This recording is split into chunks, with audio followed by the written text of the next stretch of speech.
All right, today I thought we would check in on the first month of my experiment. If you listened to a few episodes ago, taking a leave of absence from Red Hat for 10 months. And here's what happened in month one. It was surprising in a lot of different ways, a lot of good ways. It was really just a month this month being January 2018 was really just a focus on the fundamentals. If I were to give this month a theme, I would say it was fundamentals, administration, almost a soft launch, if you want to call that. But a good launch. I really wouldn't change anything about it. Probably the biggest surprise was I wasn't bored. In fact, I was busy. I was busier than I expected. As busy as I was before, if not busier, and re-energized in a new way that was really positive. So I'm getting out of the house more, meeting with people, going to different events, just getting out of the house more than I did previously. That's been a good thing. Also meeting people virtually, anywhere I can. I'll get to that in a little bit. So yeah, it's been busy. It's been positive, and I can only see things building from here. So what have I been up to? Thought I'd just give a rundown of those things. So I mentioned administrative stuff, a ton of administrative stuff, updating our will, new insurances that I need. So talking to several different insurance people about what's involved there. Everything from liability insurance to did a full review of our home insurance policies. I've got a great insurance guy that I worked with for years, just stopped by his office for an hour and we just kind of went through all kinds of different stuff. And then he referred me out where he didn't specialize in the areas that I needed help in. So along with this is a big one here is health insurance. So as part of being on a leave of absence, I have to get my own health insurance coverage. And so that's been a learning experience. I can't say enough about the value of working with someone that does that for a living. So they've helped me to navigate all the ins and outs of, do you want to go with the exchange and what the income limits are for using the healthcare exchange, and then just helping me. Basically, he has access to a database where he can plug in all the existing doctors that we have and then figure out what plan we might want to go on. And then also comparing all of that data with the COBRA rates that I could also choose from. So that's been a bunch of work. And also educational. So many of these things are a lot more time consuming than you would think. So, a 1 hour meeting at someone's office is 10 or 15 minutes to get there, 10 or 15 minutes to leave. Then you got to go get lunch. Anyway, and a 1 hour meeting turns out to be 2 or 3 by the time you get sitting down and focused again. But all of these are important. All of these are educational. All of these have been just kind of foundational to getting things in order and then really getting off to a good solid start. I've also been doing a bunch of podcast recording. I need to get this podcast onto a regular schedule. I've got materials coming out of my ears in terms of things I want to talk about, new topics I keep uncovering, things that I'm excited about, all kinds of different things. So recorded 4 episodes and more on the way. I'm probably going to space those out though. I want to keep consistent so that I'm a little less spotty in my production schedule. Right now, off the top of my head, I'm thinking 2 times a month. We'll see. I mentioned networking. This has been hugely surprising and super invigorating. So, and this all changed, by the way, when I really got connected to what I was supposed to do, which is this personal development. I'm calling it personal development, human potential, ownership is really the work that I'm doing with people. Trying to use the term coaching less. In fact, I made a commitment to a group of people that I would not use the word coach to describe what I do. So feel free to bust me if I slip up there. What I'm finding is, as I find people that are interested in the same things, one person will say, hey, you should really talk to this person. And I'll have a meeting with them and they'll say, oh, you know what? You should really talk to this other person. And I have yet to find anyone that won't have a 20 or 30-minute meeting with me. In fact, at the end of a lot of these meetings, not me, but the other person says, hey, if you want to keep meeting, just let me know. I'd love to keep talking to you.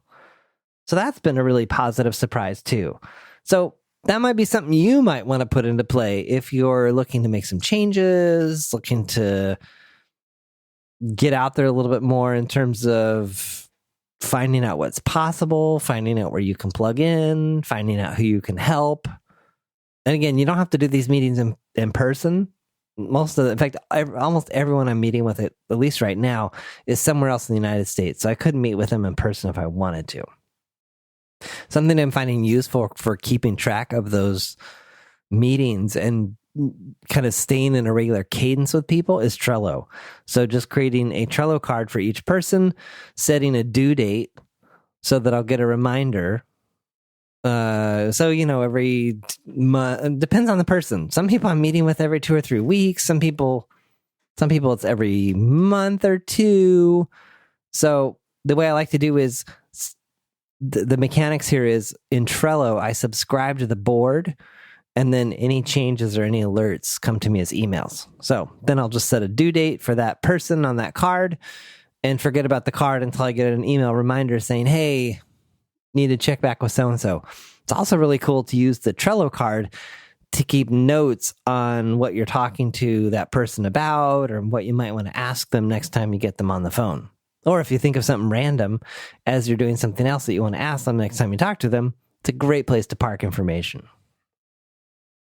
What's interesting is in this networking area, something that I may have mentioned on previous podcasts, I'm doing volunteer coaching in prison to an entrepreneurial program there. That came out of a contact that I made a year ago that I wasn't really able to do anything with until last November. And now that I've got extra time in my schedule, although not really because it's filled up with stuff, I'm going there every other week for a morning to coach different people individually. And it's super, super interesting and rewarding. Also in this neighborhood of volunteer networking opportunities, I've invested some time in some situations that have not borne fruit, that have, after investing a block of time, I realized, okay, that's really not where I want to invest my time. And instead of looking at that as like, oh, I wasted my time, it's saying, no, I got more information. Now I know that this is or isn't the fit for me. And then moving on. Over time, too, I'm seeing where there's kind of a sweet spot between what's required of me, my time, my skills, etc., and then what kind of a return on investment that I see in terms of for others and for myself, and just does this all make sense? Again, I don't think I could have planned any of this from the beginning. It just kind of happens from doing it. One of the most important things I did in January was go to it was billed as a mastermind event. If you're not familiar with masterminds, or if it sounds like some scammy internet marketing thing, in this situation, it absolutely definitely was not. It was called, I can't even remember what he called it. Anyway, it was an event put on by Rick Tamlin.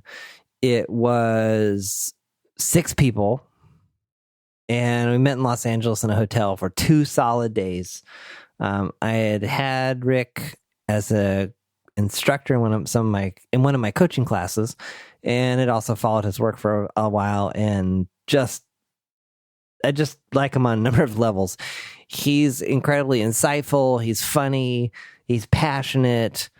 He doesn't mess around, and he has a theater background. He used to be an actor, and in the way that I am very linear and process and step oriented, he is the absolute opposite. And that has been really refreshing and interesting and challenging to me in a really positive way. So part of this event was that each person got a really decent block of time to present who they were, what they're working on, and then to get feedback from Rick and the group that was assembled there on that thing that you either had questions on or wanted feedback on. Anyway, this was hugely, hugely helpful for me to kind of fine-tune my message, fine-tune my offerings. What could it look like, or what will it look like for me to have a business around personal development and human potential? And what ultimately came out of this was ownership. That was something, that's just kind of a reoccurring theme that's been coming up with a lot of clients recently in terms of something that really resonates.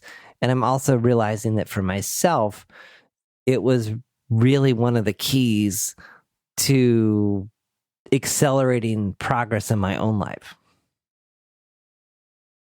One of the interesting things that Rick said on the first day was that his goal was that we leave that first day completely overwhelmed, or leave the weekend overwhelmed. And he definitely delivered on that.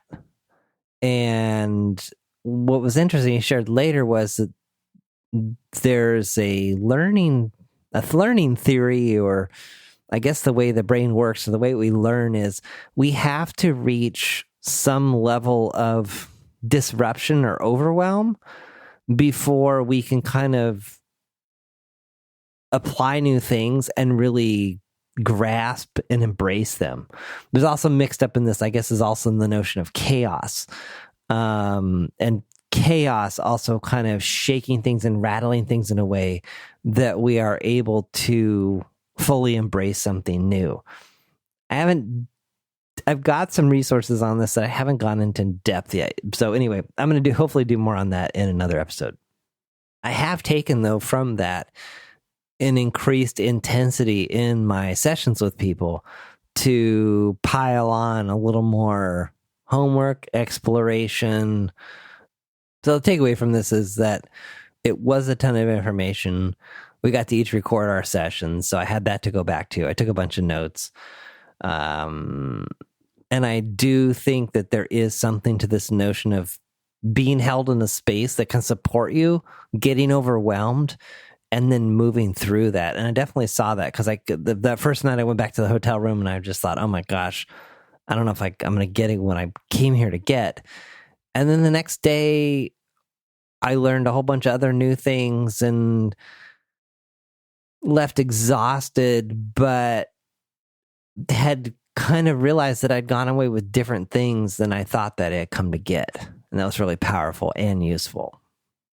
Another interesting thing that came out of these sessions was maybe doing more around podcast consultations with people, helping people launch podcasts, which I had previously written off in wanting to really, really, really be focused on personal development work.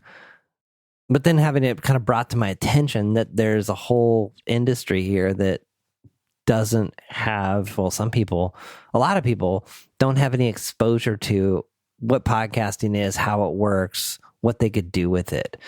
And so as I seek to create different streams of income, that could be one easy one that I could go to without a lot of effort, without a lot of buildup, because I've been doing it for so long. Some of that could be setting up systems. Couple clients, we've set up some fairly sophisticated Trello boards. Not robust might be a better word. Like a Trello process that really just does work episode after episode after episode, into the hundreds of episodes. So that's something I might consult with people on and advise on. One thing that really prepared me well for the weekend was an idea I'd gotten from Rick in a previous webinar he had done. That was getting really clear about what you believe, because people are attracted to us and who we are. And one of the ways to talk about who you are is to talk about what you believe. I cannot recommend this exercise enough. It was really powerful. That's where this theme of ownership and really taking charge of your life came through. One way I encourage you to do that, I came up with 100 some odd things I believe, and I could probably add to it some more. I just did a little bit every day over my morning coffee. I went through a coaching book that I'd used in my class and just wrote down as I flipped through the pages and the concepts there around the things that I truly did believe. I wrote down my beliefs. You could do this with anything. You could do this with, I don't know, if the Bible. You could probably find all kinds of stuff if that's your thing. If it's a particular text that you've learned from, if it's a particular book that you really love, my hunch is as you're reading something and it resonates with you, there's probably some connection to things that you believe. So I just started a document at the top. It said, I believe ... And then I just set it to auto number, and I just said, believe that everyone is responsible for their own lives. That was the first one. And then I just went from there. And I went to that event. That sparked a whole bunch of other things to work on in terms of really nailing down my messaging, the new ways that I'm going to offer me to the world, whether that's through personal development work, whether that's through podcasting, we will see. And then, if that wasn't enough stuff going on already, I was also wrapping up a certification in Tilt 365. It's a character assessment tool that is fantastic. I like it better than just about anything that I've seen. And I've been working on that certification since last November or so. And so the last class is wrapped up at the end of January. And so I'm still working my way through that. I'm probably going to begin including that as part of my coaching. Oh, I said the word coaching there. As part of my, I'll just say it, coaching offerings. Some aspect of the Tilt character assessment will be part of that. If you're interested in that, if you know anything about Tilt or you want to check out the website and you want to do a debrief with me, totally up for it. Also, if you're interested in doing Tilt with a team, it can be a fantastic way to understand the dynamics of your team, why certain things are working well, why they aren't. I went through this exercise myself a couple years ago, and it was extremely powerful. So it's really fun to be getting certified in the tool now and really understanding what's going on underneath the hood and how it can be used. So that's just one other thing I've got going on. So each of these different things, I guess, are feeding the trajectory I'm on, which also getting on the phone with different people to get some help with my websites. I'm running WordPress. I want to use a stock, well-supported paid theme. So I'm not looking to cut corners there, but I don't want to also get something that's heavily customized. So I've been interviewing different people to see what it would take to take my website to the next level. But to take my website to the next level, I need to have my messaging clear and copy and all kinds of stuff that's going to go there. So that's where working on what I believe and a few other things I have in the works will help feed into that as well. So what have I learned? If you've done any work with me, I love to ask that question. What have I learned? Well, I've learned that it takes a lot of time to get set up and get started. But you just got to do it. You just have to get going. Whether it be messaging, the stuff around what I believe. Back to this mastermind thing that I went to, cannot recommend highly enough going to an event like that to start. If you've taken a break, like I have from my normal job, to pursue this new thing, having that right at the beginning was super, super helpful. I think I was 2 weeks into my break, my quote break, when I went to that event. And that was just the perfect launching point. And now I'm continuing to do follow-up work to push those things forward. I think that as I push those things forward, this idea of theming You may have heard in the episode with Mike Vardy. If it hasn't aired, or I don't know when I'm going to air it. Anyway, it's coming up if it hasn't aired already, where we talk about theming and how that can help. So the themes for me here are January is, soft launch, administrative, get my house in order.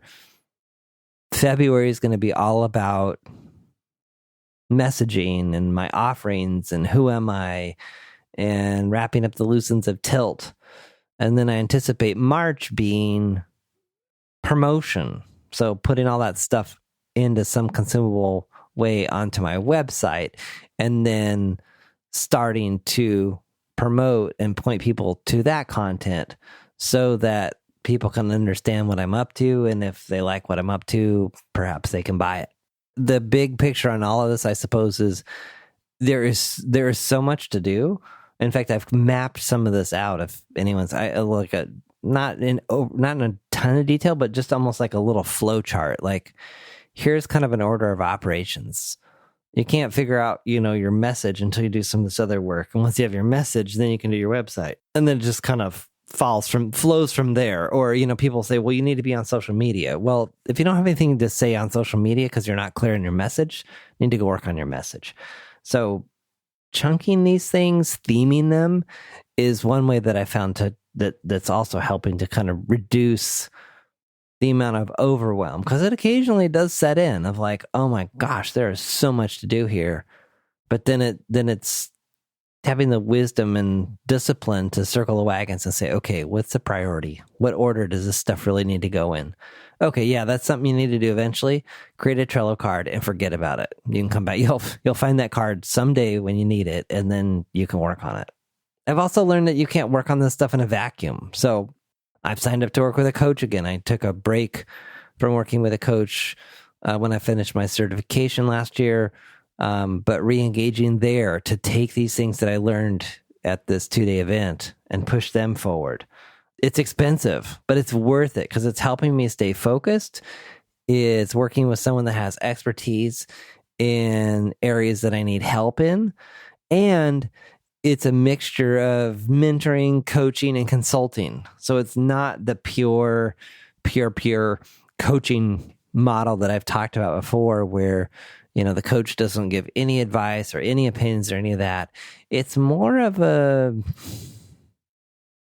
almost a marrying of all of the, mentoring, consulting, and coaching together to get to a particular outcome, which I'm seeing is super valuable. And I believe I'm going to start, I am offering more of a mix of that in my own work that I do with people as well. Another thing I learned was stop attending webinars and training and just do stuff. I'm constantly on the lookout for learning and optimizing processes and getting smarter and all that good stuff. But I think it was the last week of January, I finally realized that it was time, and I had signed up for, just a variety of different webinars and different topics. And I realized, what? Even though this is super interesting to me and I really like this person's stuff, I really just need to spend this next hour doing the work, getting stuff done, creating content, moving the things that I know that I need to move them forward. And this gets back to the whole theming thing. So one of these webinars was on LinkedIn and how to use that to generate leads and build your brand and all that other stuff. And I thought, well, okay, when it's March and I'm focused on promotion, then I go spend and invest. That's when it makes sense to invest in that kind of stuff. But if I'm still in the, message definition and these other things, which is my theme for February, then this is the wrong time for that. So focus on the right things at the right time. And that's where that's where I'm really, really just seeing the benefits of theming. The other thing I'm learning, I already knew it, but it's just reaffirmed, is I have the best energy and the most intelligent thought first thing in the day. I have even deprioritized exercise. In fact, it's kind of been non-existent for the last month or two, to wake up early and just enjoy that morning cup of coffee with some reading and some reflection and maybe some journaling, and then just get into it. I find that once 1 or 2 o'clock in the afternoon rolls along, things like productivity definitely falls off a cliff. And then it may pick up again around 3 or 4. I saw the same pattern when I was working at Red Hat. So nothing has changed there. But it's just a reminder to really protect that most productive time. And I've done that. So I've moved around some of my availability so that I use more of my prime morning time to when I need to do that deep thinking to really get stuff done and move stuff forward. The takeaway for you here is, when are you most productive? Who are you giving that time to? Are you giving it to yourself to get your most important stuff done? Or are you throwing it away to a bunch of meetings and other people's schedules for you that you're just letting happen to you? And I fully realize there are situations, especially when you're working for a company, where you just have to go along with the program and do it, because that's the way it is. I guess at least so far, that's one of the things I'm really enjoying about how my time is structured. I'm making all the calls on what's important and what's not.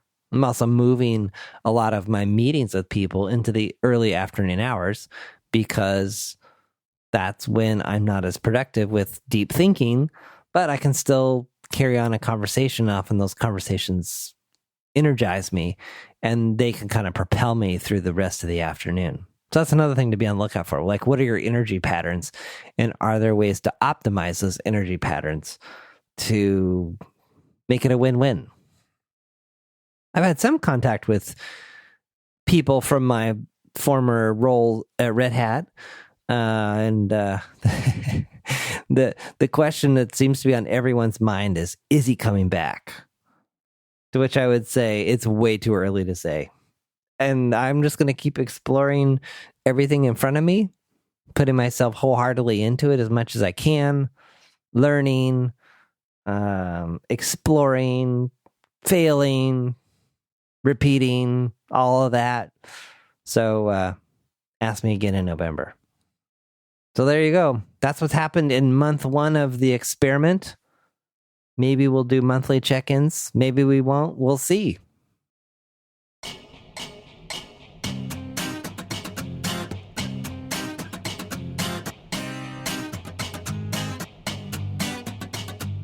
Thanks for listening to The John Poelstra Show.